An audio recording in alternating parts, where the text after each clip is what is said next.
it's an amazing time to be alive in 2026, to see the evolution of women getting into high-end executive jobs. They're not just the nurses anymore. They're not just, the healthcare workers, or they're not just HR staff anymore. We're seeing women like equal opportunities. We're seeing them do men things. We're seeing female pilots. We're seeing females on the front line. We're seeing female in executive positions.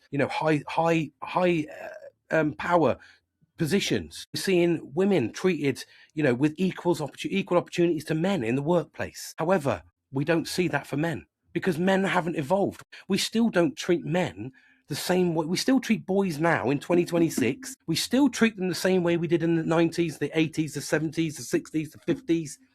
We still treat them, maybe not the 50s, because in the 50s, if you were a kid, you'd have been fucking doing chimney sweeping, wouldn't you? And again, did you ever see a female? Did you ever see a young girl up a chimney? No. You took a young boy. You took the smallest young boy, who was obviously going to be sort of, not fully developed. And we say to him, climb up a fucking pipe with no respirator, no nothing, because your dad's telling you, get up that fucking pipe, mate, and fucking chimney sweep. But you never expected a girl to do that.